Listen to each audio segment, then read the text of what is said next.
ఈరోజు అంటే October 17 international day for eradication of poverty, దారిద్ర్య నిర్మూలన కోసం ఈరోజు పోరాటానికి ఒక చిహ్నంగా అక్టోబర్ 17న international day for eradication of poverty జరుపుతాం. అక్టోబర్ 16వ తారీఖున అంటే నిన్న వరల్డ్ ఫుడ్ డే, ప్రపంచ ఆహార దినోత్సవం. అదేవిధంగా ఈ సంవత్సరం ఫుడ్ అండ్ అగ్రికల్చర్ ఆర్గనైజేషన్ 75 వసంతాలు పూర్తి చేసుకుంది. ఇంకా ఆశ్చర్యం, సంతోషం కలిగించే విషయం ఏంటంటే వరల్డ్ ఫుడ్ ప్రోగ్రామ్కి ఈ సంవత్సరం నోబెల్ పీస్ ప్రైజ్ వచ్చింది. అంటే ఆహారం, దారిద్రం, పేదరికం, అంతకు మించి ఆకలి, వీటన్నింటినీ గుర్తిస్తూ ప్రపంచంలో నోబెల్ పీస్ ప్రైజ్ రావటం నిజంగా ఆనందం. అయితే నిన్న గ్లోబల్ హంగర్ ఇండెక్స్, ప్రపంచ ఆకలి సూచి రిలీజ్ అయింది. దానిలో భారత్ స్థానం 94. 107 దేశాల్లో భారత్ స్థానం 94గా ఉందన్నమాట. ఈ గ్లోబల్ హంగర్ ఇండెక్స్ క్యాలిక్యులేషన్లో 3 స్టెప్స్ ఉంటాయి. ఒకటి, ప్రతి దేశంలో ఒక 4 ఇండికేటర్స్ తీసుకుంటారు. మొదటిది అండర్ నరిష్మెంట్. దానిలో మాల్ నరిష్మెంట్ కావచ్చు, లేకపోతే అండర్ న్యూట్రిషన్ కావచ్చు. అండర్ నరిష్మెంట్లో ఒక వ్యక్తి తీసుకునే క్యాలరీ ఇంటేక్ ఆ వ్యక్తికి సరిపోకపోవటం అన్నమాట. అండర్ నరిష్మెంట్ అంటే క్యాలరీ ఇంటేక్ అనేది సరిపోకపోవటం. రెండోది child wasting, under 5 child wasting. Child wasting అంటే WASTING, ఆ పిల్లవాడి యొక్క ఎత్తుకు తగ్గ బరువు పెరగకపోవటం. తర్వాత చైల్డ్ స్టంటింగ్. స్టంటింగ్ అంటే వయసుకు తగ్గ ఎత్తు పెరగకపోవటం. తర్వాత చైల్డ్ మోర్టాలిటీ, అండర్ 5 పిల్లల్లో మరణాల రేటు. అంటే గ్లోబల్ హంగర్ ఇండెక్స్ని క్యాలిక్యులేట్ చేసేటప్పుడు 4 ఇండికేటర్స్ ఫస్ట్ తీసుకుంటారు. ఒకటి అండర్ నరిష్మెంట్, రెండోది చైల్డ్ వేస్టింగ్, మూడోది చైల్డ్ స్టంటింగ్, నాలుగోది చైల్డ్ మోర్టాలిటీ. చైల్డ్ వేస్టింగ్ అంటే చెప్పాను కదా, 5 సంవత్సరాల లోపున్న పిల్లల్లో వాళ్ళ యొక్క ఎత్తుకు తగ్గ బరువు లేకపోవటం.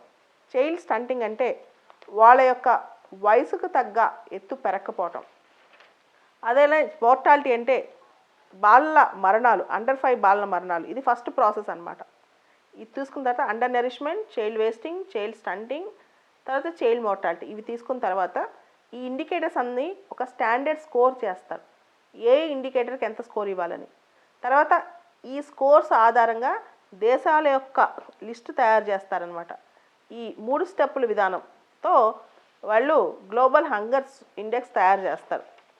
విచిత్రం, బాధాకరం ఏంటంటే బంగ్లాదేశ్ స్థానం 75, పాకిస్తాన్ స్థానం 88, శ్రీలంక స్థానం 64, నేపాల్ స్థానం 73, మయన్మార్ స్థానం 78 అయితే భారతదేశం 94వ స్థానంలో ఉంది. అంటే మన చుట్టుపక్కల ఉన్న పొరుగు దేశాల కన్నా కూడా ప్రపంచ ఆకలి సూచిలో భారతదేశ పరిస్థితి దారుణంగా ఉందన్నమాట.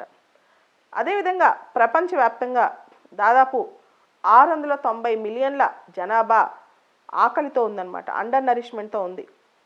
అండ్ మనకి సస్టైనబుల్ డెవలప్మెంట్ గోల్స్ ఉన్నాయి, సుస్థిరాభివృద్ధి లక్ష్యాలు. ఈ సుస్థిరాభివృద్ధి లక్ష్యాల్లో రెండో లక్ష్యం ఏంటంటే జీరో హంగర్, ఆకలి అనేది ఉండకపోవటం, ఆకలి లేకుండా చేయటం అన్నమాట. జీరో హంగర్, ప్రపంచంలో ఆకలి బాధ లేకుండా చేయటం. 2030 కల్లా ఇలా చేయాలని చెప్పి సుస్థిరాభివృద్ధి లక్ష్యాలు ఉన్నప్పటికీ కూడా అది అందుకోవడం కష్టమే అని చెప్పి ఈ గ్లోబల్ హంగర్ ఇండెక్స్ చెప్తుందన్నమాట. దాదాపు ప్రపంచంలో 37 దేశాల్లో లో హంగర్ రీచ్ అవ్వడానికి, అంటే ఆకలి తగ్గించే ప్రయత్నాలు సరిగ్గా జరగట్లేదు, జరిగినా అది సఫలీకృతం అవ్వట్లేదంట. అయితే ఇక్కడ global burden of disease study ప్రకారం భారతదేశంలో ఇప్పుడు రాబోయే కాలంలో కూడా మాల్ నరిష్మెంట్ వచ్చే మరణాలు చాలా ఎక్కువ ఉంటాయంట. అంటే మాల్ నరిష్మెంట్ అంటే అది ఓవర్ న్యూట్రిషన్ అవ్వచ్చు, అండర్ న్యూట్రిషన్ అవ్వచ్చు. తీసుకోవాల్సిన సమతుల్య ఆహారం కన్నా ఎక్కువ తీసుకుని శరీరానికి ఊబకాయం తేవటం, లేదా అసలేమీ సరిగ్గా తీసుకోకుండా ఇన్సఫిషియెంట్గా ఉంటాయి. ఇవన్నీ పోగొట్టడానికి భారతదేశం మిడ్ డే మీల్ స్కీమ్ అని, Poshan Abhiyan, national nutrition mission అని చెప్పి, ఈట్ రైట్ ఇండియా మూమెంట్, అన్నిటికన్నా ముందే పిల్లల కోసం ICDS ప్రోగ్రామ్ ఇవన్నీ స్టార్ట్ చేసింది. ఇన్ని చేసిన భారతదేశంలో ఇంకా ఆకలి అనేది చాలా ఎక్కువగానే ఉందన్నమాట. ఈ గ్లోబల్ హంగర్ ఇండెక్స్ అనేది పబ్లిష్ చేయటం 2006 నుంచి మొదలైంది. ముఖ్యంగా ఇది ఇంతకుముందు international food policy research institute వాళ్ళు ఇచ్చేవాళ్ళు. 2018 నుంచి international food policy research institute బయటకు వెళ్ళిపోయింది.